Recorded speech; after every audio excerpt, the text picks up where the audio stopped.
Hello, everybody. Welcome to another Comic Boom Comic Source collaboration. It's your DC Spotlight for March 5th, 2024. Really good week this week. For those of you who maybe were looking for my Tom King, Daniel Sampere interview last week, apologies. Life happened and we had to move it. So we actually recorded it Monday, same day we're rocking and actually recording this. So it'll be out early this week. Apologies. I was hoping to have it up hoping to do the interview on Thursday and put it up on Friday. But like I said, couldn't even get together, Daniel, Tom, and I until today. So that's coming. So look for that. There's a lot of fantastic insights, and we had a lot of fun and laughing and what have you, talking about Wonder Woman. But yeah, I thought really good week. That being said, my book of the week was a really easy pick. And I guess we'll see if Rocky's was as well. But not because anything else was bad, but just because one of the books really blew me away. So anyway, what were your feelings about the week overall, Rocky? Well, it was an eventful week. There's some comic books where significant events take place, and some of them were really good. Overall, I think this was a week where there are a number of events, at least 3 comics for sure, possibly 4, depending on how much of you're a fan of those particular characters, that something significant happens in the comic and it's worth talking about. And I'm really curious to hear your thoughts. I think I know what your pick of the week is going to be. And I might be inclined to agree with you, but you know what? I always find that sometimes after hearing your thoughts in combination with my own, sometimes I end up changing my mind. So it's always good to shoot the shit with you when we review these comics, my friend. Yeah, so let's dive right into it. First up, Suicide Squad, Kill Arkham Asylum, issue number 2, written by John Layman. Art is by Jesus Arvas. David Barron is the colorist. Letters by Andrel Design. So this is the book that ties in with the Suicide Squad, Kill the Justice League video game. And the first issue, I think most notably, the thing that stuck out in my mind, the thing that I remember, well, 2 things. It was a fun book, and I did enjoy it. I do recall that. The other thing that I recall was Amanda Waller looked so weird.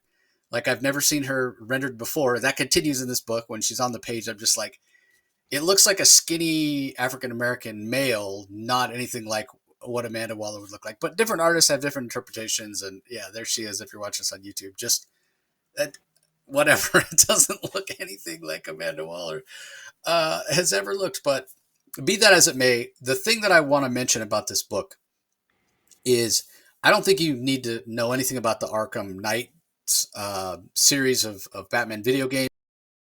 You don't need to be or plan on playing this the Suicide Squad Kills the Justice League video game. This is just a fun comic on its own. Does it tie in real well with like current continuity? No, not at all. But it doesn't need to. It doesn't need to. This is clearly kind of its own world, its own continuity. We get the African American Deadshot, sort of more based on the Will Smith. I mean, it doesn't really look like Will Smith, but again, I'm kind of glad it doesn't.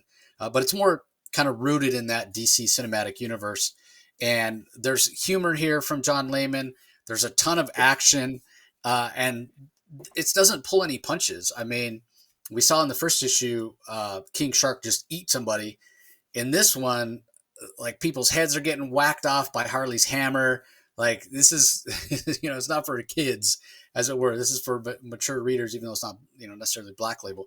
There's a lot of violence, but it's a prison break in Arkham Asylum. You would expect there to be violence. You would expect some level of depravity from these prisoners when they are released, because we're told early on the first couple pages, it's a whole brand new day with Amanda Waller in charge. She's actively going out there, kind of like Florida, and recruiting officers who have complaints against them for excessive violence.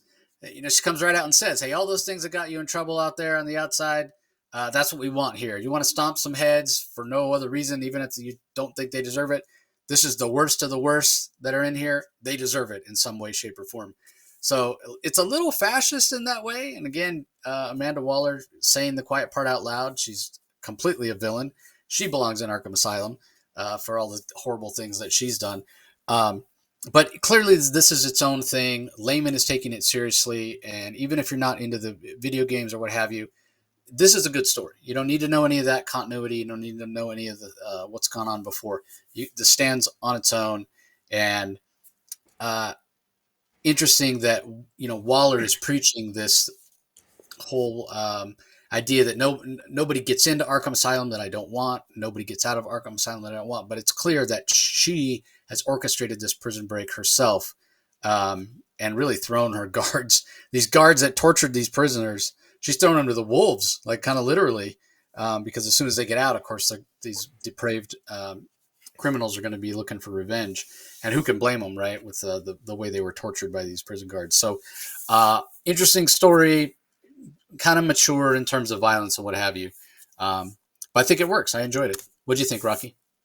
Yeah, I enjoy it too, and I know that I don't play video games, so I've never played Suicide Squad Kills the Justice League, but I watched the video game movie on YouTube, and it was pretty cool. I quite liked it.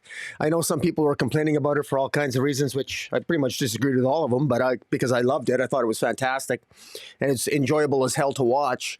And it's easy to see how this fits in, because while there's chaos happening in Metropolis, while this Arkham Asylum breakout is occurring, and we know from the video game that what's really happening is Brainiac has brainwashed the Justice League and made them evil, and Amanda Waller knows that, and she's using the chaos of what's happening around the world regarding the Justice League to basically break out to see who's going to survive when there's chaos at Arkham Asylum, and ultimately she's going to be recruiting the survivors of the people that survived the breakout at Arkham to recruit the Suicide Squad to kill the Justice League, which leads into the events of the video game, and it's fantastic here. What I particularly like, and it's funny, is that I like the rapport here between, or rather the lack of rapport between Deadshot and Deathstroke, and it's interesting. One thing we never got in the DC cinematic universe that maybe at some point in the future we will. We never really got. We got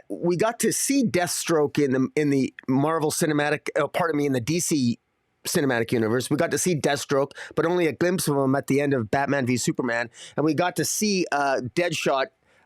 Will Smith's Deadshot in Suicide Squad, but we never really saw them two of them meet up in any way. And I like here that there's a rivalry here between Deadshot and Deathstroke, and there's a history between the two of them. And of course, it looks as if Deadshot really is better than Deathstroke, and he got the best of Deathstroke when they first met, but Deathstroke won't admit that.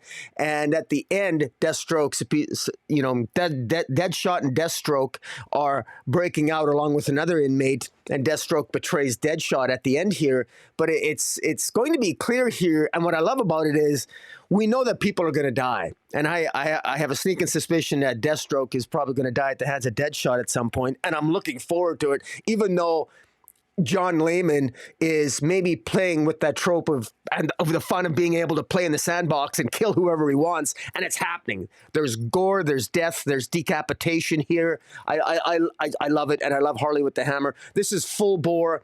This is the type of rated R stuff that I like, and John Layman he's having fun. And I'm not that. I know John Layman's. I think he's wrote in Chew, and he's wrote in a few other offbeat titles that I don't know if I'm really familiar.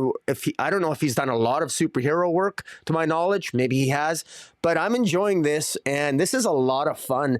I'm enjoying this along with Justice League v King Kong v Godzilla. A lot of these out of continuity titles I'm really quite enjoying. So yeah, this is a recommend. I recommend this title for people who, if you're tired and you don't want to get too tied up in DCU continuity, don't worry about it, man. Pick up this Suicide Squad kills Arkham Asylum, and you'll have a lot of fun. Yeah, Layman, I think he hasn't done a ton of work at DC. He's done some great Spawn stuff and has a Spawn series upcoming. Spawn kills everything, basically. But I remember Layman, like they really pushed him as the next writer for Detective Comics at one point in the New 52. And he kind of, along with James Robinson, became part of that group that, they were announced. I think Andy Diggle on Action Comics as well. They were all announced as taking over, and then that was right around the time where the New 52 was kind of struggling, and it was such heavy editorial influence, and there was a bunch of people that were promoted as and marketed as being on the books that never actually took over. Layman was a part of that. Maybe 1-2 issues, but yeah, he hasn't done extensive superhero work, but he's a fantastic guy. And yeah, his work on Chew kind of stands on its own. Okay, up next, speaking of Batman, we have Batman First Night. I should say The Batman First Night, written by Dan Jurgens, art and cover by Mike Perkins, colors by Mike Spicer, letters by Simon Bolin. I hope that you all got a chance to hear my chat with Dan Jurgens and Mike Perkins last week. We talked extensively about this title, about the creative choices that they were making, and what this title is. Even though it's Black Label, set in the past in the 1930s, Dan mentioned he went out of his way not to contradict anything. And really, when you go back and read those Golden Age stories, I mean, a lot of times they're 8, 10, 12 pages. There's not a lot. They're not sophisticated. There's not a lot of things being fleshed out. It's not like the story, more complicated storytelling, more realistic storytelling and characterization of comics today. So it's real easy to go back and write a story that doesn't contradict anything and adds to the origin of Batman and what have you. So in this story, Batman very early on in his career, there's no Alfred, there's no real kind of bat cave, bat computer, that sort of thing. He's kind of learning the ropes, as it were, just getting started. We see kind of the first meeting between Batman and Commissioner. He's not even Commissioner. He's just Detective Gordon in this book. And you get that sense that this is early on, but this is not like this is the most original idea, right? Let's go back and tell the story early in Batman's career, Batman Year One or Batman the Night or whatever. What was the one that Tom Taylor did, Batman the Detective? That was early on as well. But anyway, what kind of sets this apart is kind of the attention to detail in the art of going back and saying, yes, it is the 1930s, right? I mean, so often we're just talking about the New 52, what have you, and saying, okay, this is Batman early on in his career, but it's kind of modern times, right? This whole idea that the whole DC timeline, it's this sliding scale that's moving forward where everyone as a hero basically appeared between 5 and 10 years ago. This is not that. This is still saying, yes, Batman appeared in the 1930s, coming out of the Roaring 20s. We had the Great Depression, worldwide depression, hunger, and a lot of different aspects, a lot of poverty, especially in the cities. Kind of the first time we had people that were homeless and what have you. And this idea that Gotham suffered along with a lot of other major U.S. cities. And again, Dan and Mike talk a lot about wanting to get the era right, get the feel right. And if you're watching us on YouTube, Rocky's got this page, and we talked about this page, myself and the creators, and how in the midst of this dirty, gritty urban environment, there you have Bruce Wayne, right? Still has his fortune, born with multiple silver spoons in his mouth, and he's kind of untouched and sort of looks like he's above it all with his bright, shiny sports car and what have you. Whereas other people are struggling even to make ends meet, to have anything to eat at night. And so, in this environment, we're talking about a kind of a different sort of Batman and a different sort of villain. And again, Dan going back and to the earliest times of Batman and pulling in a lot of the things that were mentioned back then, but then fleshing them out to tell a more modern story. It's just brilliant. It's just brilliantly done. And the colors by Mike Spicer that kind of capture those two worlds, the world of Batman. And in the story, there's some more well-to-do citizens and some more higher profile citizens that are being killed, and who's behind it and that sort of thing. And then you have the specter of, you have the Great War having ended, World War One, the late 19 teens and, into the early 1920s. But you also have the specter of World War II about to start as we're coming to the end of the 30s here. Hitler's rising in power, Nazi Germany, fascism, that sort of thing. That's mentioned as well, kind of the political climate. So again, I encourage everybody, go listen to the interview I did with Dan and Mike. It was absolutely fantastic. And pick up this book because it's gorgeous. I can say unequivocally, this is my favorite Mike Perkins art that I've ever seen. Like he just nails it. And he talks about it in our chat as well, how he's got a little bit more space on the page, and it's kind of a double-edged sword. It gives the art more room to breathe, but he finds himself, I've got more space. But I've got more space. That's kind of the way that he put it, right? So he could fit more stuff on there, but you still have to be restrained. You still have to make sure you're not putting too much in these pages. But I thought it was brilliant. Really, really well done. What do you think of it, Rocky? Well, I love the art. Mike Perkins. I mean, you and I have. I think everything he's done, he manages to bring something different. Whether it's Swamp Thing or whether it was even on the series with he did a 10-issue series Lois Lane with Greg Rucka that I liked. I liked his rendition of Lois Lane there. Whether it was Swamp Thing, I thought it was really well. He just, and even did he do some Constantine? Regardless, I mean, it's just good stuff. And this is, I mean, I agree with you. The background here is what really, the setting, the tone, the setting here is just incredible. This feels like what's Gotham City in 1939. And I like how right off the bat, through a series of newspapers, beautifully illustrated by Spicer. I mean, yeah. Mike Perkins is Dan Jurgens just does a fantastic job of getting us right in the heat of the late 1930s. It's 1939. Throughout this entire narrative, we get references to Lou Gehrig, songs by Billie Holiday, numerous references, of course, of coming out of the Great Depression, of setting the tone. Of this is even within a few months of the Nazi Party's meeting at Madison Square Garden. So Nazism is on the rise in the United States, and the communist movement is on the rise. America is going through a great period of change, and because a lot happens. I mean, post-war America is very different than pre-war World War II America, and Dan Jurgens does a fantastic job of capturing the mood and the essence of that. And in the midst of this, we have a murder of a councilman, and right away we're delved into investigation. We got Commissioner Gordon here who's doing the investigation. These more than one councilman has been killed, and all of them seem to have known Bruce Wayne. Bruce Wayne's very good friends with Commissioner Gordon, and I like how Jurgens sort of replaces the relationship. Alfred's not even on the playing field. Apparently, when Bruce Wayne was in his college years, Alfred took off. Where did Alfred go? Is Alfred going to make an appearance in this story? We don't know. But it almost seems like the person that replaced Alfred as sort of his mentor was Jim Gordon himself, who basically remembers sort of helping a young boy whose parents were murdered in front of him. And so the relationship between Gordon and Bruce Wayne is a different kind of relationship.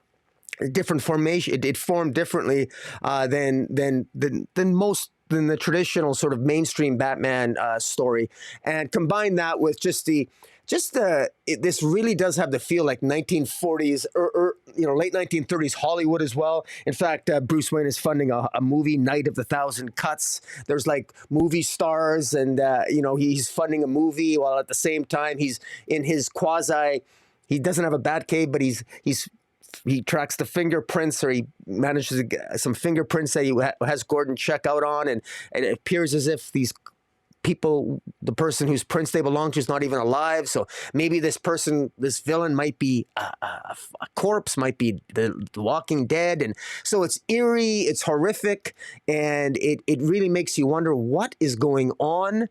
And of course, Bruce Wayne's relationship to the city of Gotham is sort of interesting as well. He's sort of a playboy. He's sort of looked down upon, and yet at the same time, he does. I like the feel that it has. I really do. I like the feel that it has. And it's clear that Bruce Wayne is somebody who he's got a confidence about him that seems to be different. He doesn't seem to be quite as grim and gritty as the Batman we're all accustomed to. He reminds me of Gregory Peck. The way Mike Spicer draws him Mike Perkins draws him.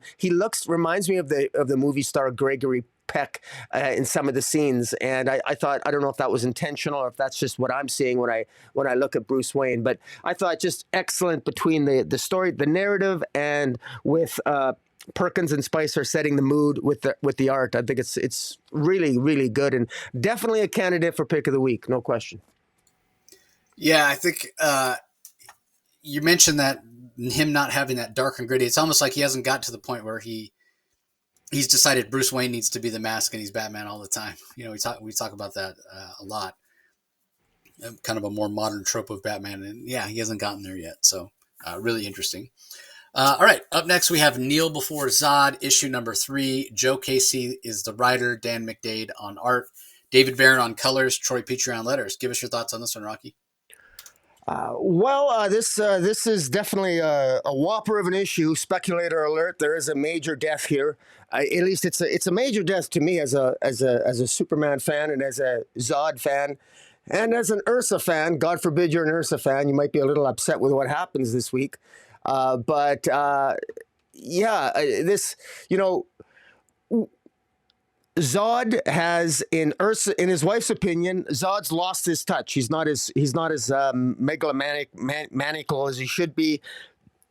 He's not as aggressive as he should be, and Ursa basically told him to kneel before Zod, and probably what is probably my cover of the week, which I just love. Ursa's got Zod by the chin, squeezing it while his eyes are looking like they're all red, and she's telling him to kneel. I mean, you got to wonder what's going on in that scene, but it's clear here that Ursa wants Zod to be more aggressive against the Khunds, because the alien race, the Khunds, are invading New Kandor, and they're using a very aggressive tactics. And this entire issue, what I love about it is Joe Casey's scripts. A battle. The whole issue is just one giant battle, and it really tests the art of Dan McDade, who does a really good job, and David Barron on the colors. It's visceral, it's action-packed, it's bloody, it's gory. I mean, Ursa, any doubt as to how Ursa feels about the enemy, she basically decapitates, removes the head off an enemy. Even the Khunds are saying that they're fighting an enemy that is heartless and are they refer to the Kryptonian tactics as sadistic and cruel, and these are the Khunds talking. Normally when we DC fans, we know when we see the Khunds in any battle, in any space battle in the DC universe, regardless of what comic it's in, Khunds are known for their deplorable, merciless tactics, and yet they pales in comparison when they go up against Zod and Ursa. And there's only 2 of them. And it just really goes to show you just how powerful Kryptonians are. And this is only 2 Kryptonians against an entire Khund armada, which is essentially, attacking New Kandor. And ultimately, they end up having to use the ultimate weapon, which temporarily turns the yellow sun, which gives Zod and Ursa their powers, turns it red, and it strips them and weakens them of their powers just as they launch a major attack, which is only temporary, and it's temporary enough that Zod manages to get his powers back in time, but unfortunately Ursa can't say the same thing, and Ursa ends up with quite graphically losing her life, and Ursa dies in this issue as she lived, basically, fast, brutal, and without mercy. So no one can say Ursa never got what she got coming to her, but she went out like she lived her life, and she probably went out, I'm sure, with no regrets, because that's who Ursa was. And frankly, Joe Casey, he did state that this was about bringing Zod back in all his glory, and a full angry Zod, and boy, you can see how this issue would do that, because last issue Ursa basically put Zod in his place and made it clear that she was disappointed in him. He's got to be more aggressive. He's got to man up to be the man she married. Essentially, I'm paraphrasing him with my own words, but they never really got to have that conversation. Before they could really have it, this issue occurs, and there's probably so much left unsaid between Zod and Ursa. And then when you think in the larger ramifications, think of the son, Larzod, with their son, who never got to say goodbye to his mom, and how that's going to affect him in the Sinister Sons when he ultimately finds out, how that's going to affect, undoubtedly dysfunctionally, the relationship between Zod and his son. The ramifications of this issue are immense. The ramifications of the threat that Zod poses to the larger United Planets, the larger universe. Zod was more or less tolerant of the United Planets, but he was working within the confines of the rules of the United Planets. He just didn't like how they were being. Even Zod thought they weren't aggressive enough dealing with the Khunds. Now Zod what is Zod going to be like? Is Zod going to be, up until this point, I would have guessed that Sinestro was probably the biggest threat to peace in amongst the United Planets. Sinestro and Kurragar. And now we got Zod, a new Kandor, who's, I'm sure, going to go he's going to go insane as he ultimately, at the end of this issue. We know that we got the Sinister Sons, and they can get into a lot of trouble, but they're just kids. They're juvenile delinquents. When we've got Sin Sun and Larzad, okay, no big deal. They're teenagers. Maybe they can be dealt with. But if you got Sinestro and you got Zod, I'm not saying that's where the story's going, but I like what this means for the larger cosmic aspect of the DC universe. It needs more threats, and I like Zod as being another potentially evil, conquering wild card, along with the complex character of Sinestro, because it adds more complexity to the United Planets and to the intergalactic politics that can lead to some really great stories. So I thought this was really well done. If I'm really being nitpicky, there were some scenes where, I thought the art was consistent and it did its job, and I thought it was really good. But I can also think that there are other aspects where the art, I couldn't help but think of different styles of how I pictured some of these scenes. But I got to give full props to Dan McDade here, because he brought his A game, and this is probably his best drawn issue to date. And you could see the anger that Zod had, and what I would have maybe have wished to had a little bit more seeing what Ursa was going through, because we never really saw Ursa's final moments. We just saw the result of that final moment. But I would have liked to have seen Ursa. I would have liked to have seen more of that scene take place. But because we didn't, we're robbed of seeing Ursa's final moments, just like Zod is robbed. And that heightens the emotion that Zod feels, because Ursa dies, in Zod's eyes, he not only failed to meet the expectations of his beloved, but she died, gave her life for him, and he wasn't even there to protect her. So he failed to protect her, and he failed to live up to her expectations. What does that do to a man who now literally has lost everything? And he's also lost his son, who may not ever come back, and that might forever remain dysfunctional. So kudos to Joe Casey here for really setting up what could be a very interesting set of dynamics moving forward. Yeah, I really enjoyed the issue as well. And I couldn't help but think about, so just to be clear, everybody, a couple weeks ago, so maybe a week after we reviewed the previous issue of Zod, I got a press release from DC about, major death, Ursa's going to die in the next issue, what have you. And I had no details about how it would happen. And all I could think of was, Rocky was right. Because I sort of felt like, and especially having talked to Joe Casey at San Diego Comic-Con, that interview's up on the channel if you want to go, the podcast channel if you want to go listen to it. But him saying, yeah, we're going to make Zod evil again. And all I could think was, Ursa was raking him over the coals last issue. Is he going to just snap? And we're going to get like a woman in the refrigerator moment where Zod's going to be responsible for killing Ursa. Like, it sort of felt like maybe that could happen. I mean, you want to talk about making a guy evil. I don't know how well it plays, politically these days, but yeah, it would be super evil you want to really make sure everybody knows this guy's a piece of crap. That's the way you go. It turns out it didn't happen that way. It's almost the exact opposite, right? She gets killed, even though you can make the argument that the Khunds kind of did it in self-defense because, like Rocky mentioned, Zod and Ursa were, two people were just dismantling the Khund, invasion force with the power. It goes to show how powerful Kryptonians are. So you kind of can't blame them, but at the same time, should they have been there? I mean, mutual combat. There's any different way you could debate it on whether it was deserved or not. But the fact of the matter is, Zod looks distraught in that final panel. There's no dialogue or anything, but it looks like he's up at the sky, yelling, screaming, no, or whatever.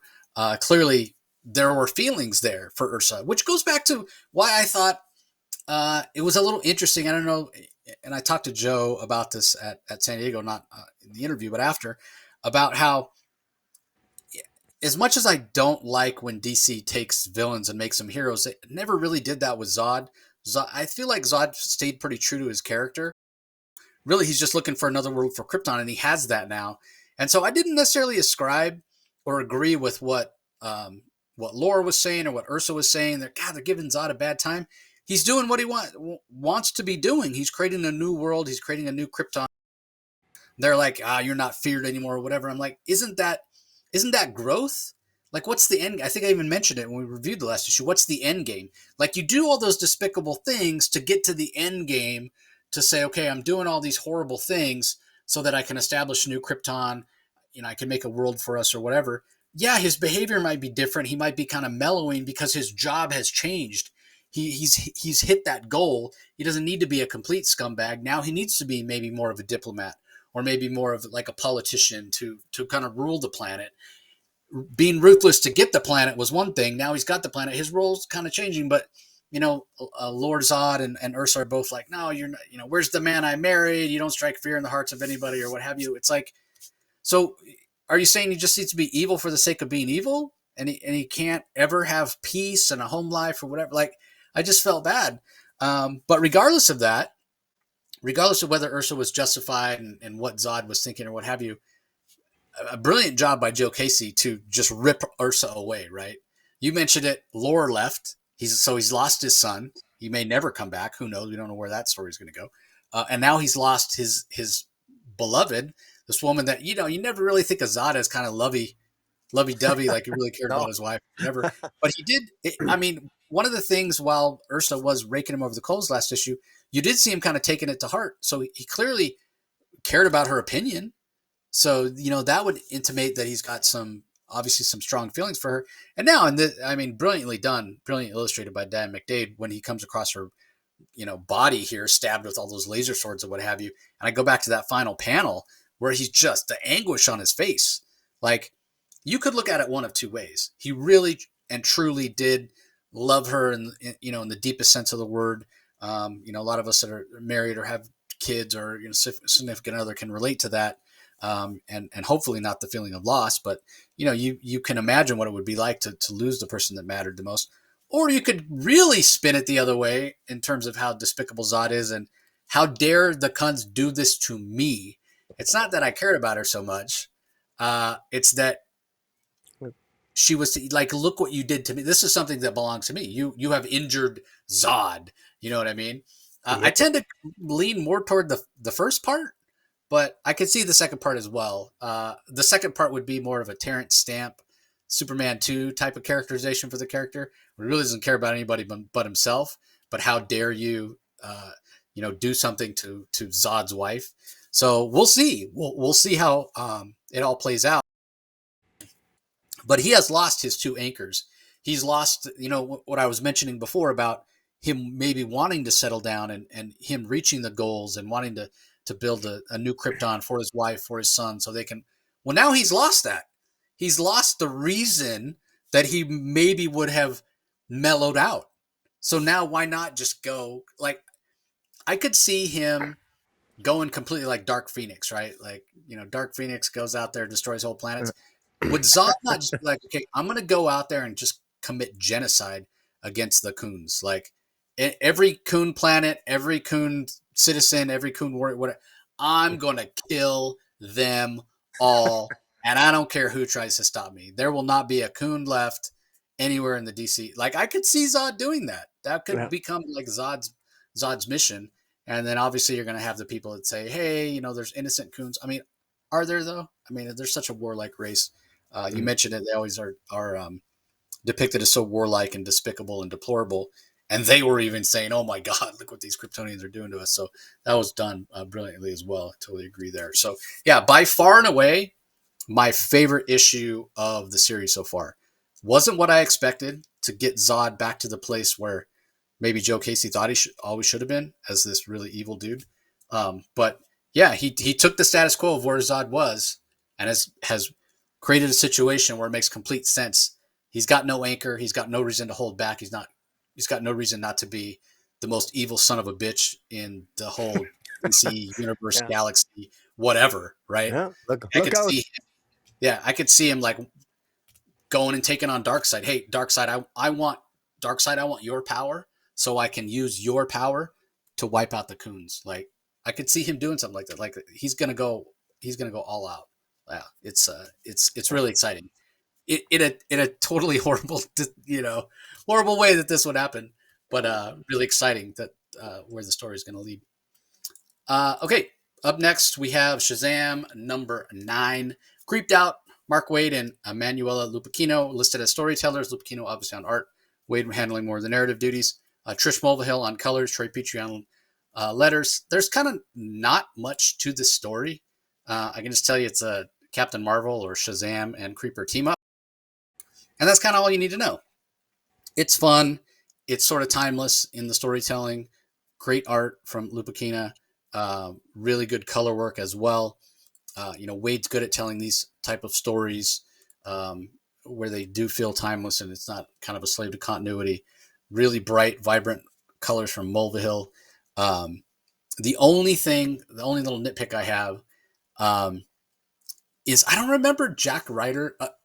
He was this way a little bit in Danger Street, but that's a Black Label out of continuity book. I just don't remember him being such a dick. And credit to Waid for kind of giving an in-story explanation of why he's acting like this. But it just felt weird to me in the beginning. Man, I just don't remember him being such a jerk. But overall, it's a fun story.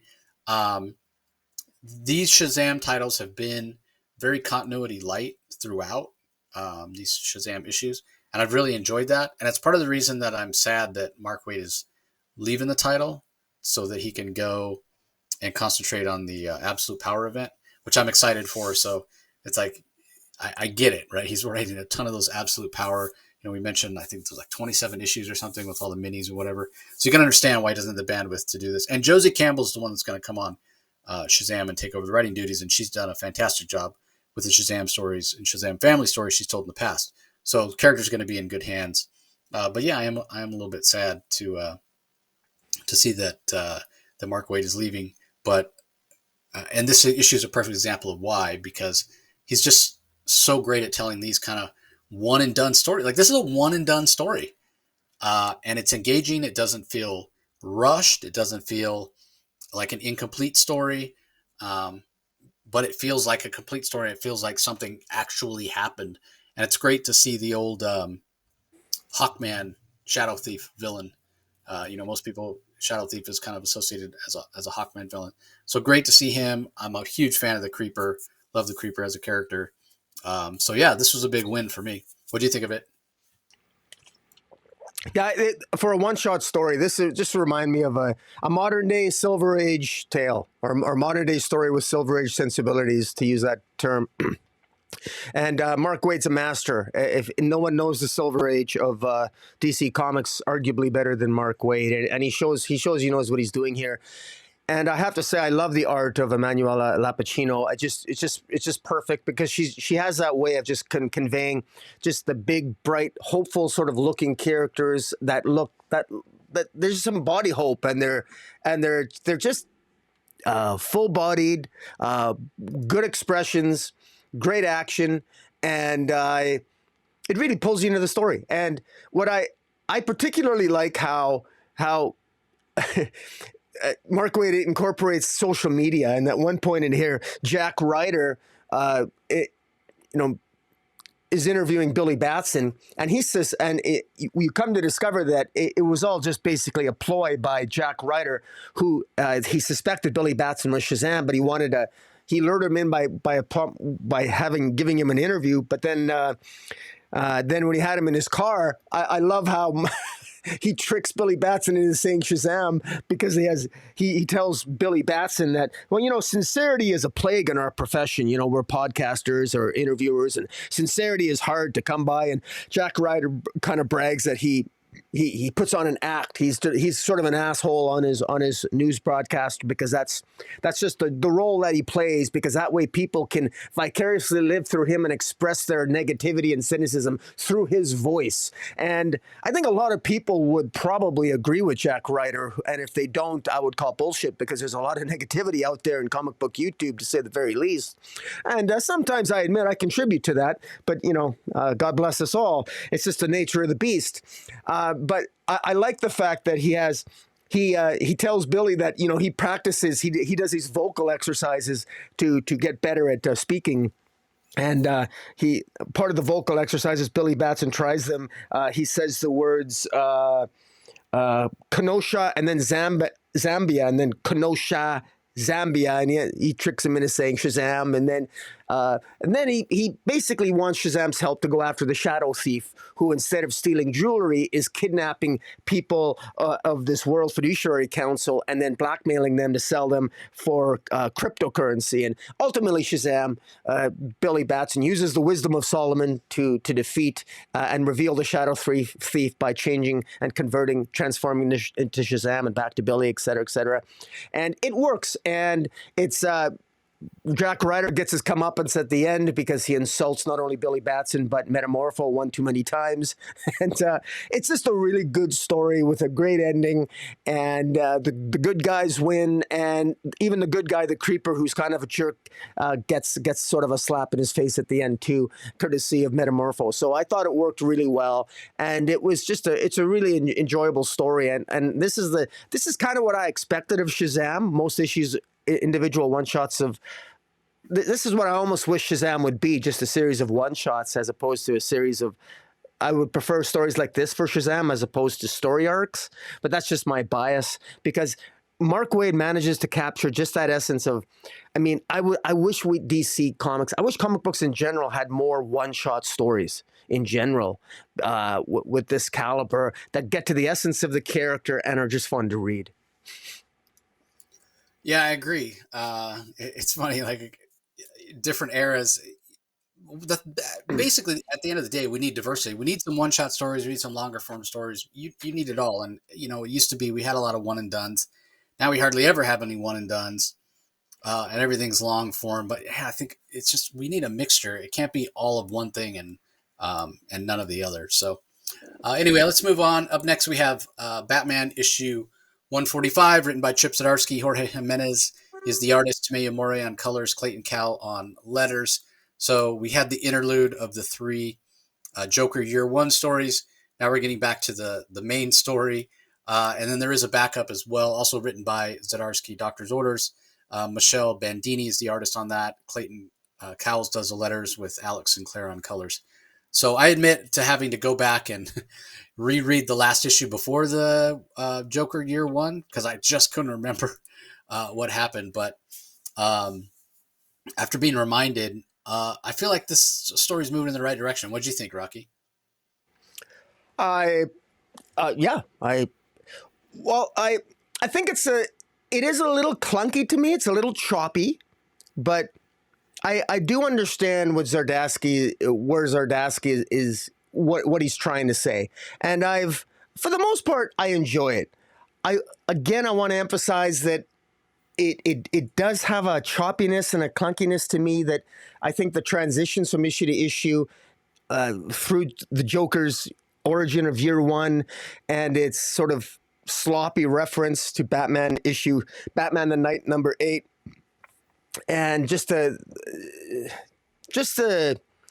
idea that Dr. Caprio is mentored both Bruce Wayne and the Joker, and it's very interesting, but it's very risky too. So on the one hand, I want to give props to DC for taking a chance on this kind of story and taking a chance on Zardasky telling it.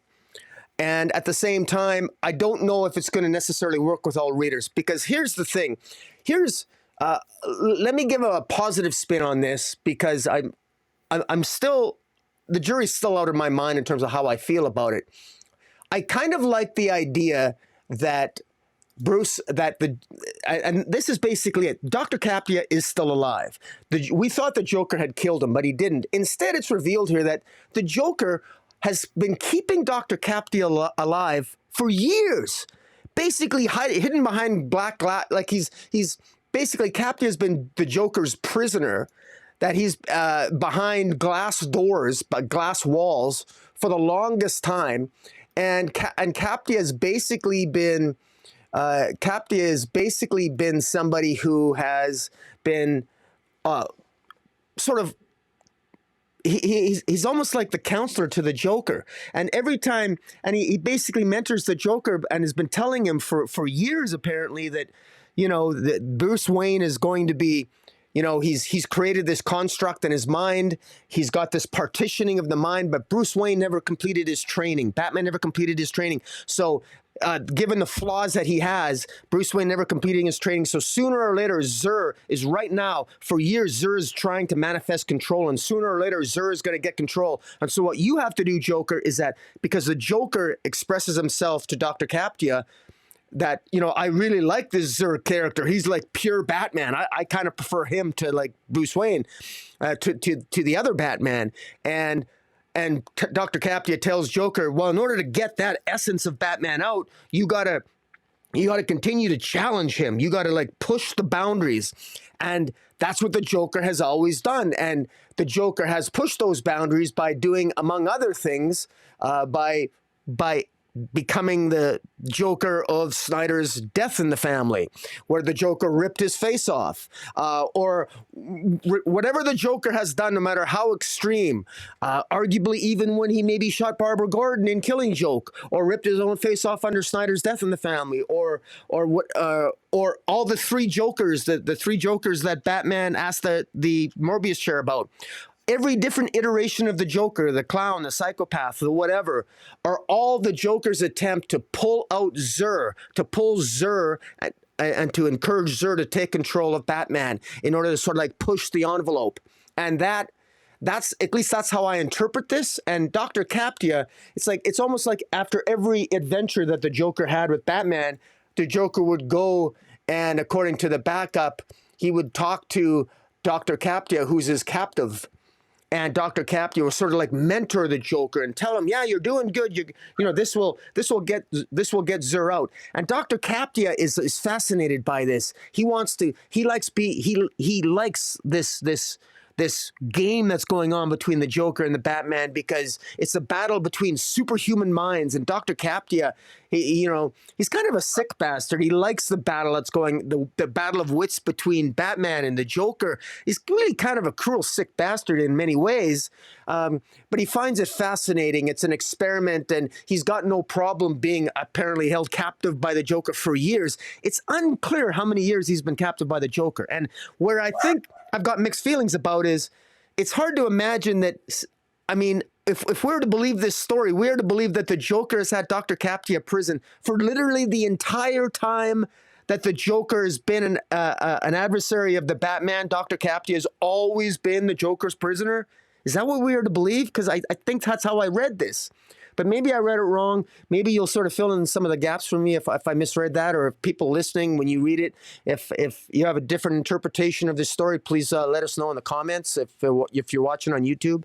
And in any event, I'm fascinated by it. So on the one hand, I think it's kind of cool because it does actually, albeit maybe with a little bit of messiness, explain not only the three Jokers, but every iteration of the Joker can be justified by the Joker being pushed by Dr. Captia to do something different. Go to the extra extreme. Oh, you did something really crazy and insane that last time, Joker. Do this now instead. So Dr. Captia has been behind the scenes. And I think it's going to piss some people off that if you're a Joker fan, the fact that maybe Dr. Captia, it takes away from the wild card aspect of the Joker. It takes away from the Joker being truly an agent of chaos if Dr. Captia has always been the one behind the scenes encouraging it.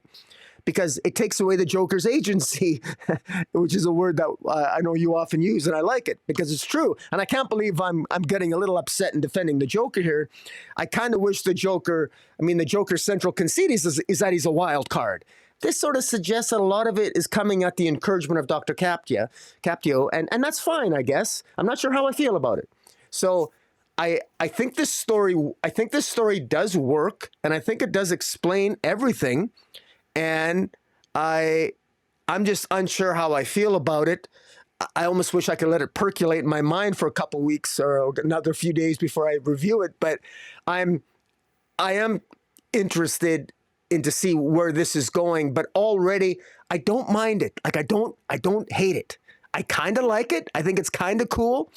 I think it all fits, but I don't know. Maybe I'm curious to hear your thoughts and the thoughts of other people out there, because this is either inspired storytelling or maybe this is going to crash and burn. I still haven't made my mind up yet. What are your thoughts? Well, I have mixed feelings, right? Partially because it's the Joker, and it's my own bias of just being sick of the Joker. This could be the most Joker centric Batman story ever, right? Like we have this idea of Zur-En-Arrh, we have this idea of failsafe. And what failsafe is doing is so interesting as well. You know, having imprisoned Batman with the Joker, um, and we're not even exactly sure, somewhere in the bowels of Gotham City. Not even exactly sure where it is, Blackgate or Arkham Asylum or what have you. Yeah, But Blackgate. Yeah. yeah, but then failsafe pretending to be Bruce, even to the point of having like a video kind of display on his face and showing Bruce's face to the other members of the Bat family, saying, "Hey, it's me, it's Bruce." Is he doing that just to be manipulative? Is he doing that because, in a way, he's trying to convince himself that he is Bruce Wayne and he's going to take a harder line on crime or what have you? That like that is this Pinocchio? Is it that failsafe wants to just be uh, truly be human, truly be a hero, truly be Batman, or is it something more diabolical, or is it just programming? Is it just ones and zeros? Right? Like that's interesting to me. But getting back to this idea of being super Joker centric, even that failsafe being a product of what the Joker did. Like you said, Dr. Capdio planting the seeds for this way back to when, at the point when Bruce was first training, and then being in Gotham City, knowing that, Bruce, when Batman first started showing up, Capdio's like, oh, that's who Bruce became. And then him going there and having the chance to meet the Joker and seeing the Joker as, antithetical to Batman, the opposite side of the coin, if you will, and him setting this up. And even though, yes, he has been captive, not quite sure how long, as Rocky mentioned, but even the Joker says, yeah, sorry I'm keeping you captive, but I don't know that there's any other place you'd rather be. I kind of envision him as a spider, right? Captio's like this spider in the center of the web, and he wants to see what he's wrought, like what the choices he's made and the kind of the pieces on the board that he has set in place, like see what comes of it, which is really interesting. I do agree with you. It does take a little bit of the Joker's agency away, but not a lot. It's like, okay, partly because of it happening so early, right? With what we saw in the Joker Year One story, where the Joker went to Captia and was kind of had the sense of fear, and Captia was like, "Oh, you can't be afraid of Batman or whatever." And then the Joker at the end turned it around. I was never afraid. Like he was always, as much as Captio is kind of manipulating the situation to pit the Joker against Batman, um, and to explain to Joker that you need to pull out this other aspect of his personality, which is the most Batman, if you will, this Zur-En-Arrh, the most Batman sort of side of his personality, because that's where you as the Joker will have the most fun. That is where you're mostly the kind of mirror image of him. That's what you want to get at. So it's more Capdio providing information on it, I think, because it goes back to the earliest time of the Joker before he, once he's fallen in the chemicals, he's still trying to figure out who he is, what he wants to be, and that's when Capdio was there.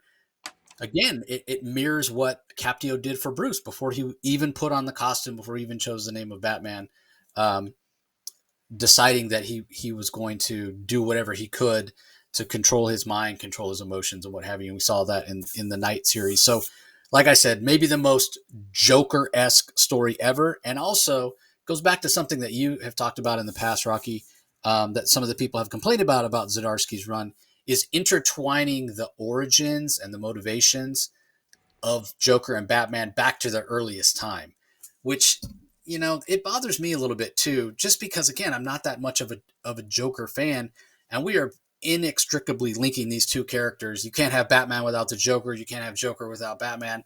I don't know that I ascribe to that thinking. Um, I just don't like it. I think Batman's more than just the Joker. You know what I mean? Like he's Yeah. in my view, he's so much more than that. But that's been the direction it's the story has been going. The other part of this that you mentioned is this idea that everything the Joker's ever done in his career, again, the timelines get kind of fudgy. I'll talk about that in a little bit. But everything he's ever done has been in service of getting this Zur-En-Ah out. Like, again, this is a retcon that gets a little bit messy. It doesn't always work for motivations for what the Joker is doing. It works in a lot of sense, but doesn't always work.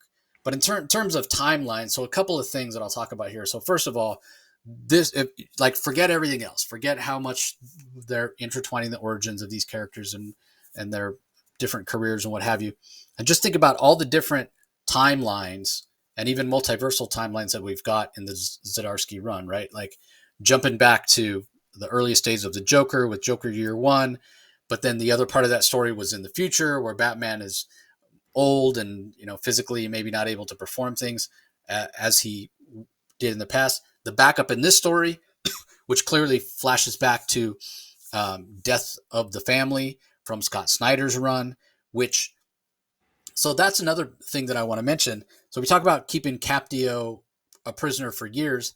I don't think that Death of the Family story is supposed to be that far into Batman's career. I'd say maybe year 2, year 3. And we don't know in the present time if Capdio is still the prisoner of the Joker. We just know he's a prisoner in the backup, which is sort of around that maybe year 2 or year 3. Still years, still a long time for Capdio to be held prisoner. But at least he's still alive, I guess, because like you mentioned, the intimation in this story at the end of Joker Year One was that he was killed. Turns out the Joker just carved like a smile on his face, and that's where the blood came from, I guess, because we see the scars that Capdio has here. So yeah, the timelines are hard to make sense of. Can't really think about it too much, but it's also confusing because it does jump around so much, right? We're far in the future. We're at Joker Year One. We're back at the Death of the Family, and then we're also modern times, but then we're also going to jump over and have Batman in this other multiverse where he loses his hand, and that. So I would love to be able to. I mean, Chip would probably never do that. I'm sure I could have Chip come back on the show, but I find that writers, they don't want to just sit down and sort of spoon feed and explain the story. Like I think they feel like if they have to do that, they didn't do their job right. And I would never want to insult a writer, but it would be fun one of these times, some of these writers that tell the stories that are a little more complicated, um, to kind of sit down with a beer or a nice glass of whiskey or what have you, Yeah. maybe in front of the fire and just be, all right, Uncle Chip, tell us a story, like explain, you know what I mean? That's why I like the director's cuts a lot of times when these books do director's cuts where you get to see the script or the writers providing a little more context, because I feel like Chip is such a brilliant writer that if he were to, there's some things that we're missing here as readers that may be clear to Chip that might not be as clear to us, and maybe it's just you and I. We read so many comics, it's hard to um, sometimes remember or put in things into context or what have you. But I am enjoying, as much as this is a Batman, or maybe I should say, as much as this is a Joker story with Batman maybe as a co-star, or maybe even a little bit less of a star. I am enjoying this. I'm curious to Yeah. see where it all heads, and I am impressed. It doesn't always work, and I won't blame Chip for it because we know, when it comes to DC continuity, these characters have been around for decades. It's a challenge. So I'm not going to blame Chip for the fact that everything doesn't fit together, timeline and continuity wise. Yeah. It is what it is, but it's impressive that he is pulling in so many different eras of DC. And Yeah. although I said, yeah, you can look at everything the Joker's ever done is uh, in service of bringing out Zur-En-Ah, and I don't think it works, but a lot of it does, right? Like think back to some of the most iconic Joker moments. Like think back to him deciding to beat Jason Todd to death with a crowbar. That could Yeah. 100% be like, I'm trying to pull out the most I'm trying to flip that switch. I'm trying to put him through trauma to get him to just let Zur-En-Ah out to play. Yeah. 100% you beat his sidekick to death with a crowbar. Like that totally works. That totally makes sense. Yeah. That's a brilliant job. But again, I don't think it works for everything. Like how does Well, what Scott Snyder did in a 0 year? I don't know that fits in necessarily with that Yeah. motivation. Well, And I do find it very interesting that just to add is what Zurana must really respect Dr. Captia because Zurana, the Batman of Zurana, appoints Dr. Caprio to be the warden of Blackgate Prison. That's Yep. incredible. And yet, so both the Joker and Zurana Batman highly respect Dr. Captia. At least it appears that way. The Joker never killed him, but kept him around for almost counseling all this time to draw out Zur. But now Zur actually likes Dr. Captia too, and makes him warden. So the relationship between Zur, Captia, and the Joker is very interesting, and I'm not really. It's a highly dysfunctional yet. Maybe, I don't know. It's a relationship that I'm not sure where Zardasky is going to go with it. But in the meantime, where does Bruce Wayne fit in all of this? That's the question I have is that, okay, so the Joker has his wish. He's got Zur. Or the Joker might come to regret that, okay, he's got what he's wished for now. And we know Zuranak is in Failsafe, and we know that Failsafe is going to be with Brainiac and Amanda Waller in absolute power. So I think the entire world is probably going to suffer now because of Zuranak in the body of Failsafe. And so, I don't know, it's interesting. So I can't say I'm not intrigued. And I actually find this to be, I'm getting a little bit excited. I'm a little bit excited because I kind of like, This is, I didn't expect this, and I'm kind of glad. So the more I'm talking about it, I'm kind of intrigued as to where this is going to go. But I don't know where it's going to go. But, what's that expression from that Tarantino movie? I would say to Zardasky, you got my, you had my curiosity, but now you have my attention. He's got my attention now for sure. Yeah, I think just to name a couple more Joker events that may not necessarily fit in with that narrative. Anytime he teamed up, like back in the 70s and 80s, but again, it's just a different era. But it doesn't make any sense to team up, be part of the Legion of Doom and that sort of thing. But also, we can come more recently and look at the Joker series, which was really a James Gordon series from James Tynion, which we loved. But yeah, so that doesn't. Joker's messing with other people. He's not even messing with Batman. So how does that fit in with Zurna? Doesn't necessarily make sense. Mm-hmm. But again, that's okay. It's okay. It's okay. We can make allowances for the fact that Zdarsky's coming out and doing this later and doing it in a very impressive fashion. So yeah, much like yourself, I'm intrigued to see where it goes. And for all the people, so you remember at the end of Christopher Nolan's Batman trilogy where Batman supposedly, left and wasn't going to be a part of Gotham City, or actually, I guess it was part 2, right? Where he left and they ended up pulling him back for part 3. But part 2, and people were like, oh, Batman would never do that. He would never just go be off and give up being Batman or whatever. With everything that Zdarsky's putting Bruce through, I feel like this is exactly that's the situation, right? Where you would get a Bruce Wayne. I get his vow, and I get him always wanting to, pay homage to his parents' name by ridding Gotham City of crime. But Jesus Christ, if anybody ever deserved a vacation, it's Bruce after going through all this. Like, poor guy, let him go off and, whoever, Selena, even if it's Selena, I prefer it be Zatanna, but whoever, go off, have a good time, go sit on a beach somewhere, drink some margaritas. Because Jesus, man, the guy's been through it. You wouldn't blame him for wanting to take a time out, even if it's for a year or two. But anyway, we've talked Batman to death. Let's move on to Batman adjacent, I suppose. Birds of Prey. So Birds of Prey, issue number 7, Undercover Animals, part 1 of 2. Again, we're not getting a full 6 issue. I love it. Kelly Thompson is the writer. Javier Pina is the artist. Jody Blair on colors. Clayton Cowell on letters. I'll talk about the art first. Javier Pina. This art looks so interesting to me. And I don't know if it was him working with Jody Blair to give it this interesting texture to his line work that I haven't seen from him before. I almost didn't recognize it as Javier Pina art based on this kind of visceral look. And maybe it's that they wanted to kind of keep it similar to what came previously in the previous issues with the art style by Leonardo.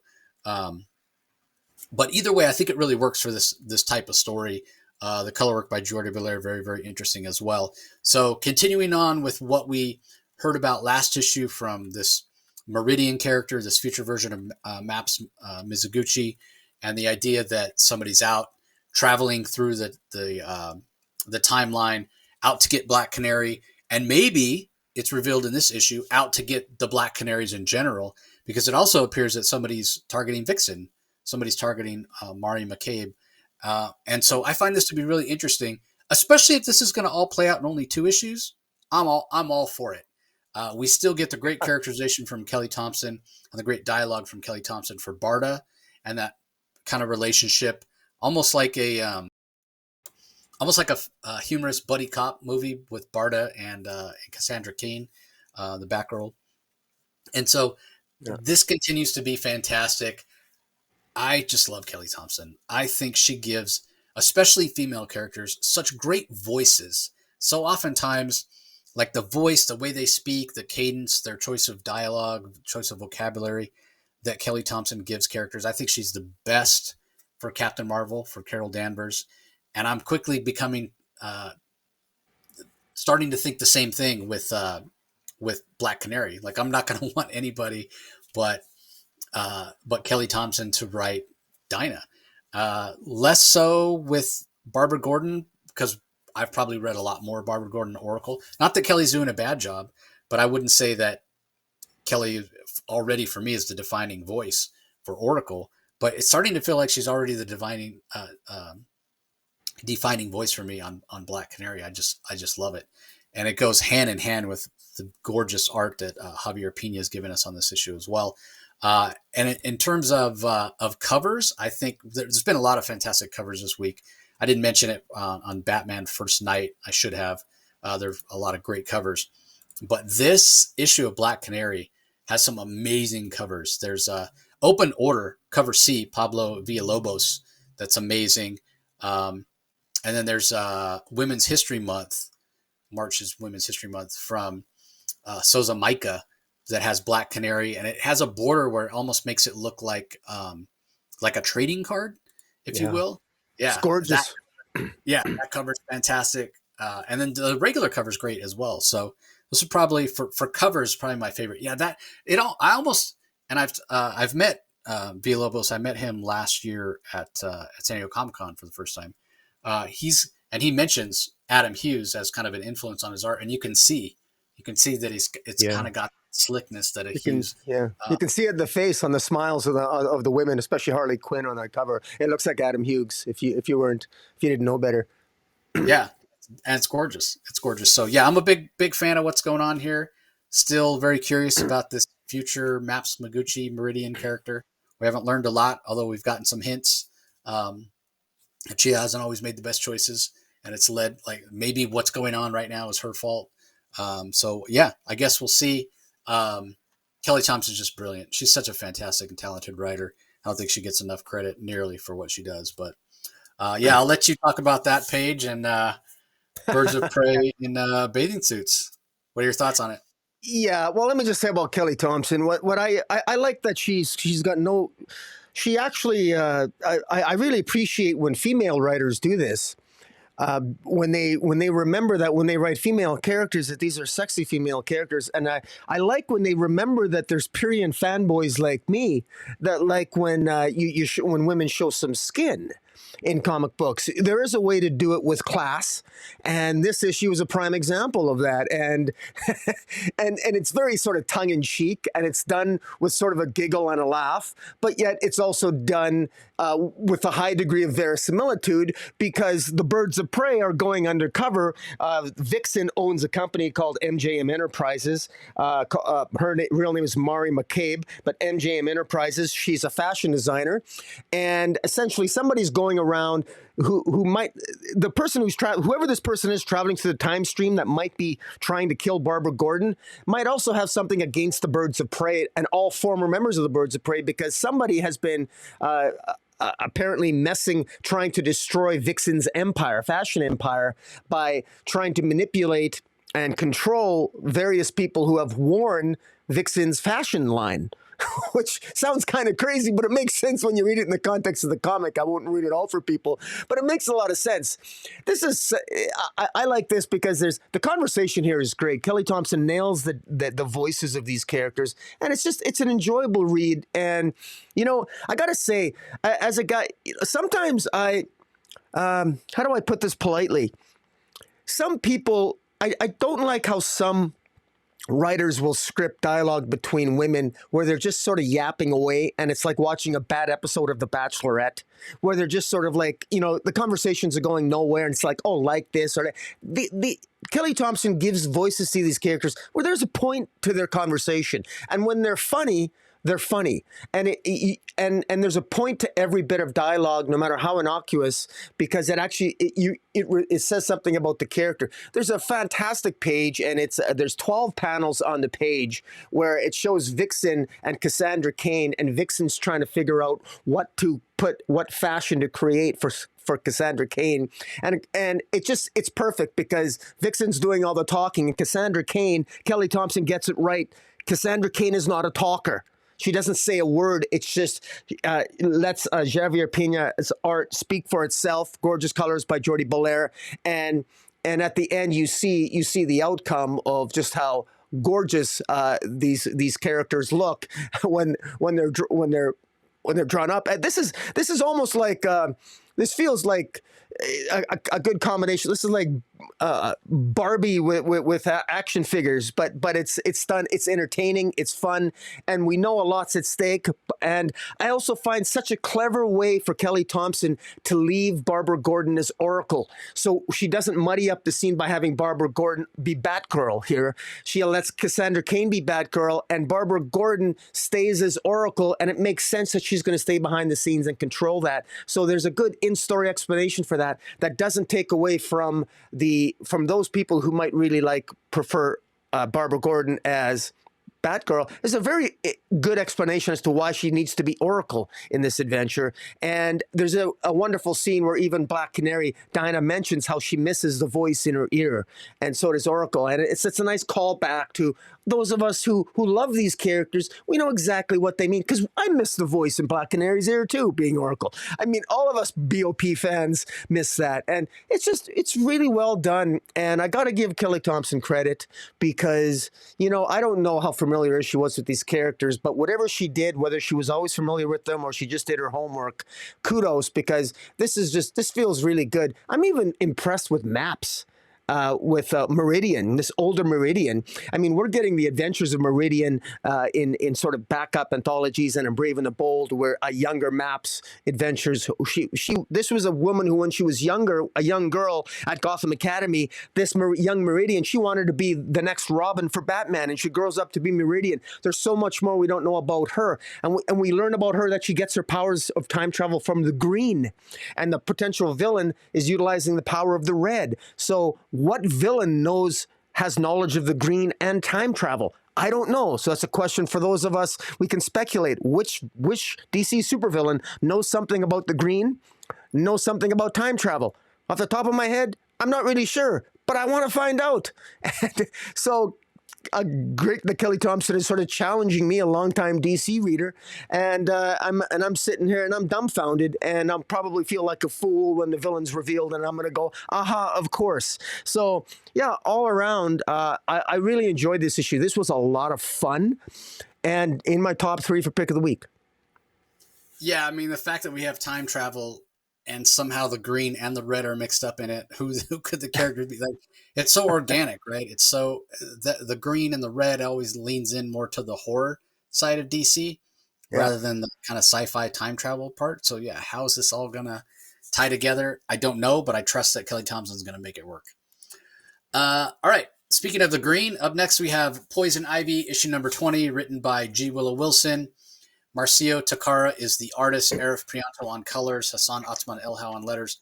The Gardner character, Bella Garten, that we saw in Batman, I think it was in James Tynion, Batman 107, James Tynion's run. We get her kind of origin, her first appearance chronologically in the DC universe here, where she shows up, kind of becomes the third leg on the stool between Woodrue and Pamela Isley, or third part of the love triangle, if you'd rather put it that way. Um, I'd rather but put it that way. yeah, but going back and exploring the kind of the early story of Poison Ivy and Jason Woodrue and what have you, I think I really enjoy that this is the direction that DC decided to take this and to have Wilson writing it. Because what it's doing, I just mentioned earlier how I'm not a big fan when DC takes villains and makes them heroes. But with this context, with this explanation, with this, I won't say it's a rewriting or a reboot of Poison Ivy's origin, but it's more like fleshing it out in more detail.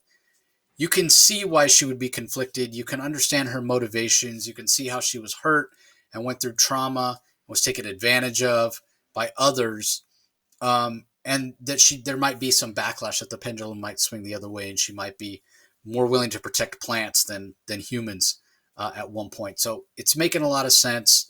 The art by Takara, again, I'm not the biggest fan of his style because it's kind of a messy style, very sort of scritchy and visceral, but it really works when you start talking about plants and kind of this organic feel and a little bit of body horror as well, that the Poison Ivy series has. So I'm really enjoying this. I can say, like, when they announced that Poison Ivy was going to have an ongoing, actually I think it was originally announced as a mini, like a 6 issue, and they just kept extending it.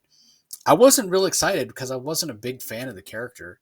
I still wouldn't say I'm a huge Poison Ivy fan, but I feel like G. Willow Wilson is creating a character and doing the character development so well that I sort of can't help but be pulled in and feel like I understand the character more, like the character is being presented in a very relatable way.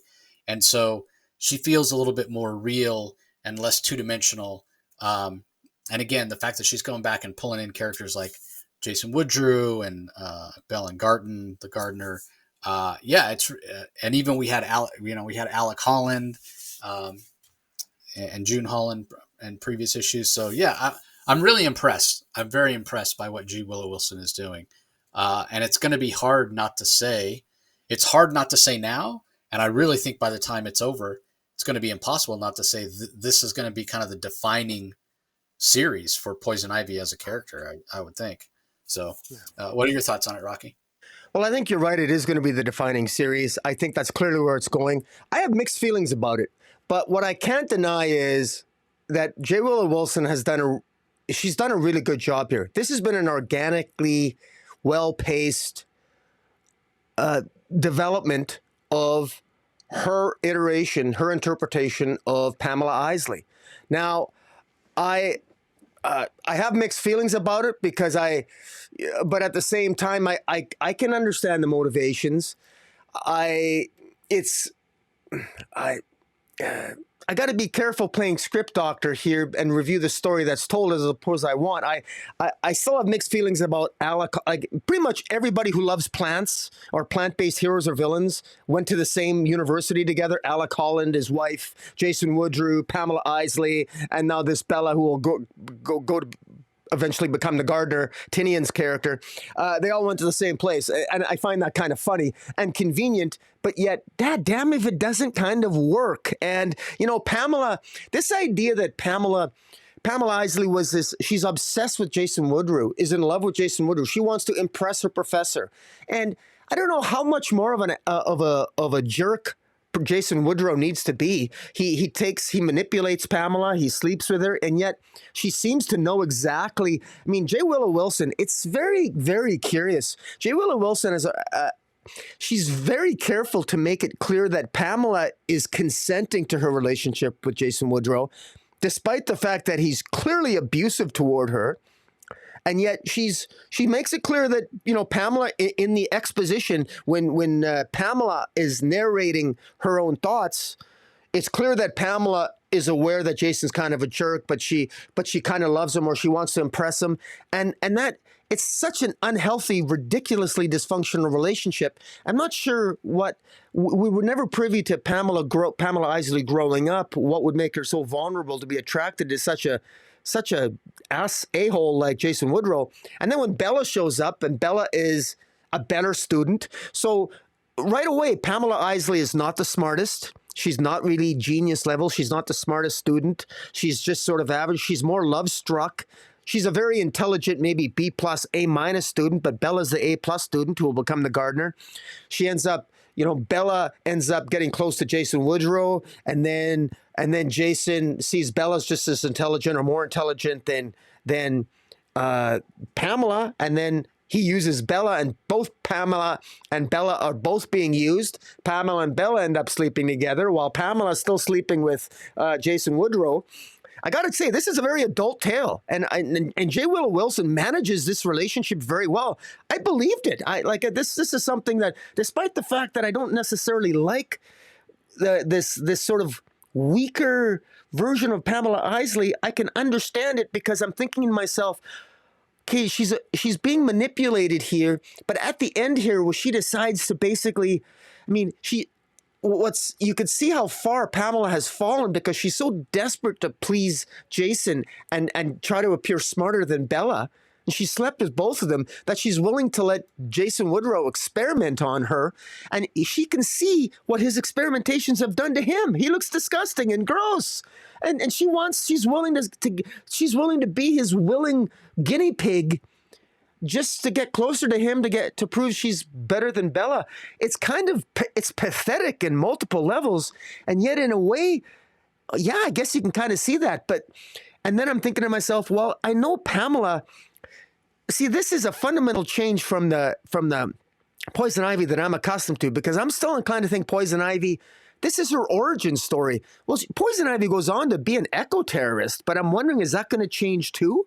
Because Poison Ivy is clearly she's going to be hurt. She's going to be manipulated. We know from stories in Detective Comics that she's got a dysfunctional relationship, a modern day relationship with the gardener. And we know that she hates Jason Woodrow. So she's going to somehow evolve from this innocent girl who's clearly being manipulated into an eco-terrorist and then come full circle again. So she's, J. Willow Wilson is really putting her through the ringer here. And damn, if it doesn't work, I find myself sort of being swayed, because when this series began, I thought, damn, this is decompressed. It's dragging on. I want her to be evil, but she's not. But this is winning me over just through good characterization. And so, yeah, I still got mixed feelings, but I'm inclined to agree with you that this works. J. Willow Wilson's done a really good job, and Marcio Takara, the art's fantastic. Eric Pianto on the colors. This is haunting. This is disgusting and yet beautiful, and the facial expressions between Bella and Jason Woodrow, the anger of Jason Woodrow, the jealousy of Pamela Isley, the sort of the indifference and yet concern of Bella, and her arrogance and the inherent narcissism that all three of the characters have. It's all there on the page visually, and there's just enough dialogue that it doesn't detract from the art, and it just really works well. And so, yeah, I find myself sort of torn, but at the same time, it just goes to show you that even my preconceptions, I can be won over by good writing. And that's what I've been, kudos to J. Willow Wilson for that here. Yeah, one of the things I think you mentioned Woodrow looking so disgusting at the end, and yeah, Pamela was still sleeping with him. So this didn't just happen overnight. He's got all these like growths coming out of him or whatever. Yeah, I know. So I was like, I guess maybe the lights were off before the clothes came off or what have you. Then there's also the 12-year-old in me that wants to make the bad joke. Eventually becomes the Floronic Man, and one thing you can say, the guy's got wood, right? Yeah. So you don't get the attraction Yes, that's right. to Pamela Isley and Bella Gardens.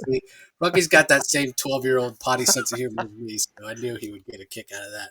Meanwhile, there's other people that heard it and they're groaning. But anyway, let's move on. Up next, we have Blue Beetle number 7, written by Josh Trujillo. Adrian Gutierrez handles kind of the spine story, but then we also have art from Natasha Bustos, Howard Porter, Cully Hamner, and Scott Collins as Blue Beetle, and Jaime Reyes Jump Around the Time Stream. Will Quintana, Bustos, Hi-Fi, Laura Martin, and Luis Guerrero handle the colors, and Lucas Gattoni on letters. So this felt a little bit anticlimactic, this story. We've had basically one arc of Blue Beetle so far where it's been one story of him taking on the Blood Scarab, and that came to a conclusion last time. In the midst of that story, or it might even have been at the end of the Josh Trujillo limited series of Blue Beetle, Ted Kord went missing. So now that the Blood Scarab has been defeated, although there's still fallout and consequences to be dealt with, that specifically how Kaji Da kind of took over and was, instead of Jaime Reyes being in charge, Kaji Da was in charge and using his body like a puppet, for lack of a better term. And so Jaime's very concerned about that. But he finally does have a chance to team up with Booster Gold and go find Ted Kord. So they hop around through various points of time of the DCU here, and they're able to bring Ted back, which is great to see.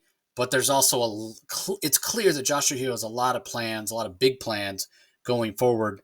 Blue Beetle continues to sell well, even though the movie didn't do well, unfortunately, because I thought it was fantastic. But it remains to be seen how much time Trujillo is going to have, and if we're going to be able to get these stories fleshed out. Because I'm a big fan. I mean, as much as I like Jaime Reyes as a character, and again, I thought that movie was brilliant. Ted Kord is my Blue Beetle, man. I love Ted Kord. I love Ted Kord, with Blue Beetle, and they play off each other really well. But I like Ted Kord more so even on his own. Like that series that started in '86 that had art by Paris Cullins. I think Len Wein wrote it all, if not most of it. But man, I just loved that series, and I was so disappointed when it got canceled. But I think it ran for 26 issues. But I just loved that series, and that was Kord on his own. That was before the Justice League era, Justice League International era, where we got Giffen and DeMatteis and Maguire, and that's where the whole first Blue and Gold started, the humor of the two. But hopefully we get a little bit more Ted Kord going forward, because again, I do like Jaime Reyes, but the Ted Kord Blue Beetle is my Blue Beetle, and it's great to see him back in the book. I thought the art was pretty clean in this one. Gutierrez, goes up and down for me. Sometimes I feel like a little bit too much of that ink splatter. But also, we didn't get as much Gutierrez art because we had those other guest artists jump on, which was a little jarring. I mean, they tried to make it make sense with them each drawing kind of a different time period. And so it worked in that way. But yeah, I'm always going to be 99% of the time, I'm going to be a fan of keeping the same artist on the book throughout. So anyway, Blue Beetle continues to be fantastic. And I think Trujillo does a fantastic job of giving it a similar feel to the movie, very youthful feel. And also kind of similar to the movie where Victoria Kord was kind of the antagonist. Yeah, we get some malevolent intimations from here that she's not, even though her brother's back and he's a hero, she definitely is not. And I wouldn't go so far as to say she's a villain either, but she's very much out for herself. She's out for herself. She's going to do what's best for her, and in her mind, what's best for Kord Industries, which in her mind is whatever's best for her personally. So very, very selfish, self-centered, you could almost say greedy character. So you can understand her motivations 100%. So good characterization for her from Trujillo as well. What are your thoughts on the latest issue of Blue Beetle, Rocky? Well, just to first talk about Victoria Kord, what Josh Trujillo did well in the first, I guess in the first arc was Victoria Kord helped. She helped defeat the Red Scarab. She helped all the Beatles defeat the Red Scarab, and because of that, Natita, who is Roma Lopez, Natita, she doesn't want to be the Green Beetle anymore. And at the end of this issue, she goes to Victoria Kord and asks Victoria Kord's help to remove the Beetle from her if she can do that. And so, that's the big thing here. Well, what is Victoria Kord going to do if she ends up with the Green Beetle power? And so she's always, Victoria is, it's an interesting character because you could tell she was quite sad when when Ted Kord, her brother, was almost killed by the Red Scarab. And, we know she has feelings, but we also know she's got her own agenda all the time, and so she's always a little bit of a wild card. She's not pure evil, but she's not pure good either. But yet she hasn't really gone full evil yet, and so I'm really curious to see what the future holds for the character. As for the rest of the issue, I'm going to admit that I was a little bit confused. I think Josh, writer Trujillo, was basically he was trying to, I guess, trying to be funny by. I think I don't understand. I didn't quite understand how Ted Cord was lost, and they needed to triangulate his position because he's lost in time. So they needed 3 anchor points, and they planted an anchor point during the Justice League International days, and then the Legion days. I'm not even familiar with I didn't know Blue Beetle had an affiliation with the Legion. I didn't recognize any of those characters. So I was lost, and the art didn't help. I can't identify a single one of the characters on the Legion page. I don't know who any of those characters were. So I was lost, and I don't know when in the DC timeline that was. That's just me, but I was lost, and I even Maxwell Lord during the GLI times. I didn't understand this anchor point thing. It didn't make a lot of sense to me. And then out of the blue, which I thought was actually the funniest moment throughout the entire comic, which I thought was really surprising. We have this Johnny DC continuity cop, which is this stick figure. I mean, this reminds me of Miss Minutes on the MCU on Loki. Miss Minutes, and this is Johnny DC, the continuity cop, giving Blue Beetle shit for screwing up because his continuity is too convoluted, and it was. And then I like how Jamie Reyes explains, well, Dan was magic, Ted Cord is science, and I'm both. Well, that does simplify it. That doesn't help with continuity. And then I like when the Johnny DC leaves, she says, now I got to go deal with the Huntress. I thought that's perfect. And you could add Power Girl into that mess too. But I thought it was funny. But so I thought was funny. This was a very jarring shift from previous issues because this whole thing was kind of a joke issue. Johnny DC, showing up really threw me for a loop. Now, to my knowledge, I think that's the first appearance of Johnny DC. I'm probably wrong, but is this the first appearance of Johnny DC? Are we going to see this character again? Because it's kind of funny. It's clearly breaking the fourth wall, but yet.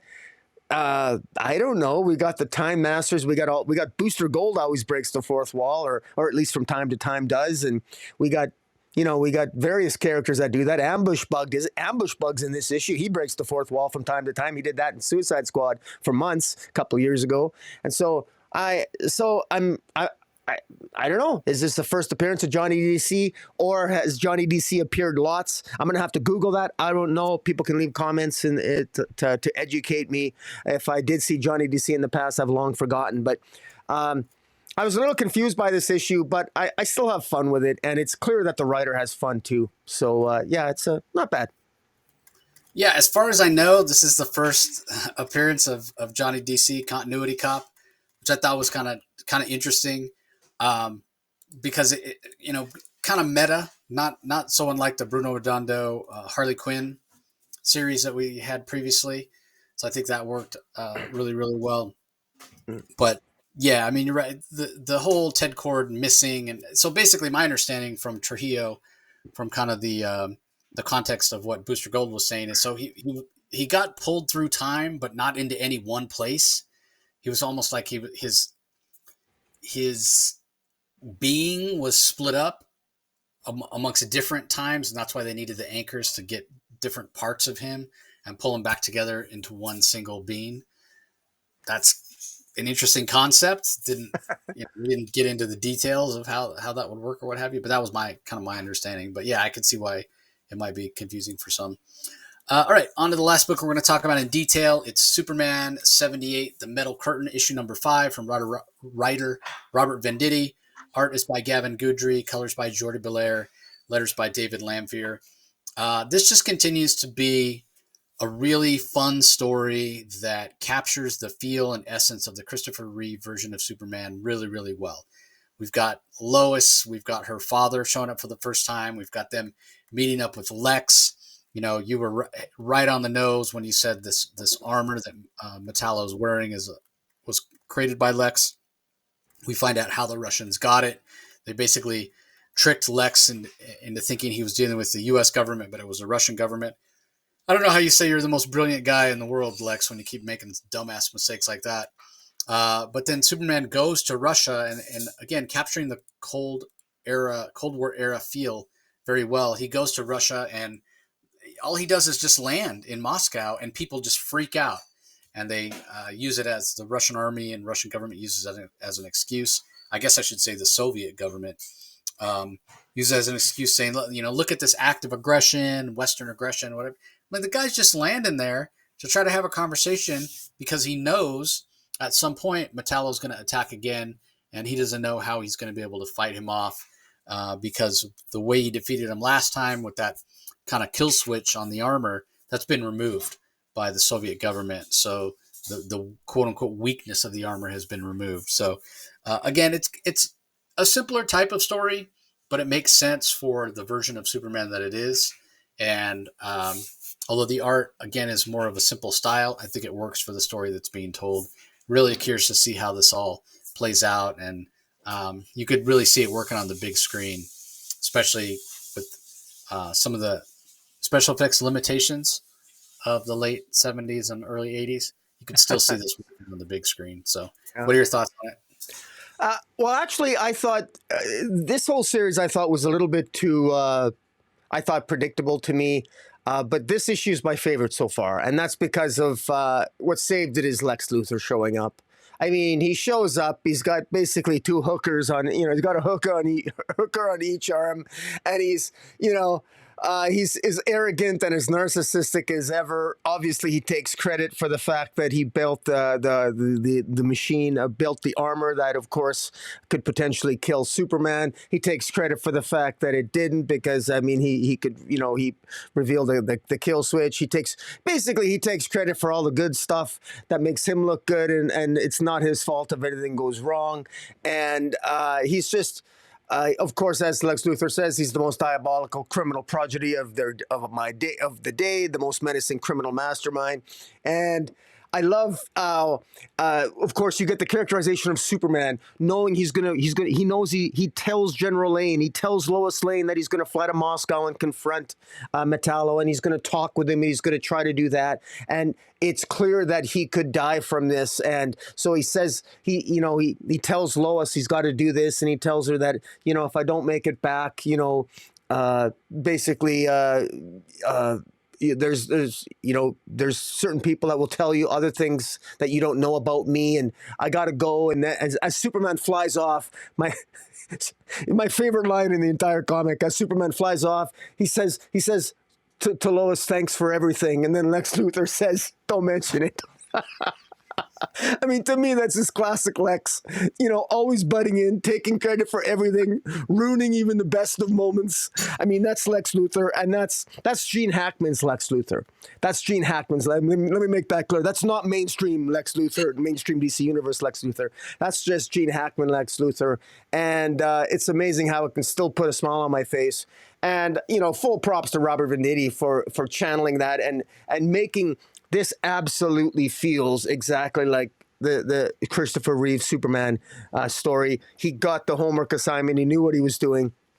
And frankly, my only criticism is that I even find some of those Superman movies, not the original first two, but Superman 3 and everything subsequent to that, I just find it a little bit passe and boring, but he's managed to entertain me this issue, and yeah, I enjoyed it. I thought the cover too was very well done, with showing the intimacy and the connection between Lois and Clark with the Metallo symbol in the back.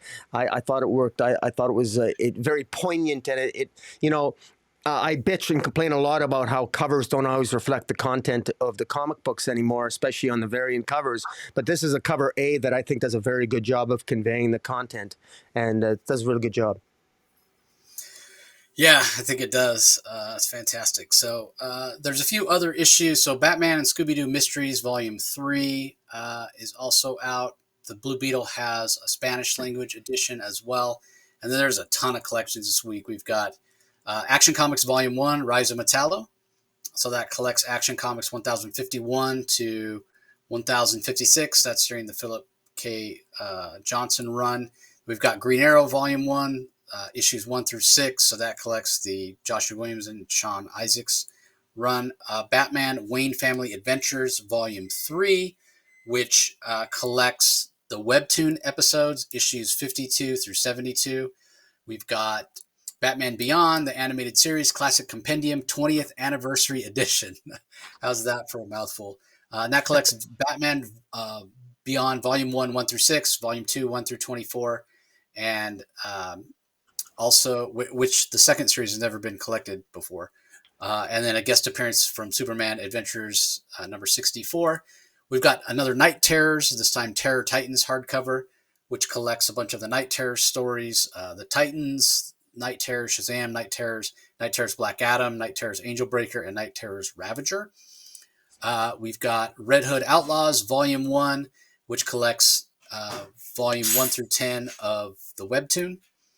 Again, DC teaming up with Webtoon for some of these stories.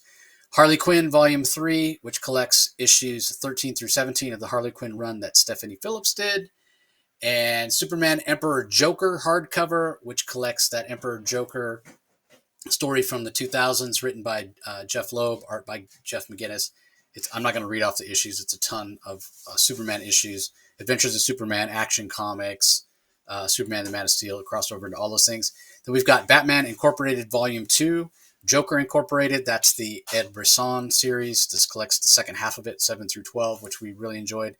And then finally, Vixen NYC Volume 4, which is another Webtoon collection, this time collecting episodes 29 through 38 of that Webtoon. So ton of collections this week. Hopefully there's something that tickles your fancy. And yeah, that does it for the collections and our thoughts on this week's issues. So time for book of the week, Rocky. Is it easy? Is it hard? Any idea what you're going to choose? It's I want to explain very quickly why it's very difficult this week. I thought Poison Ivy was very well done. It impressed me. I thought Batman 145 made me think about the Joker. So I was made to think about reevaluate Poison Ivy. It made me reevaluate the Joker. And these are all in good ways or mixed feeling ways.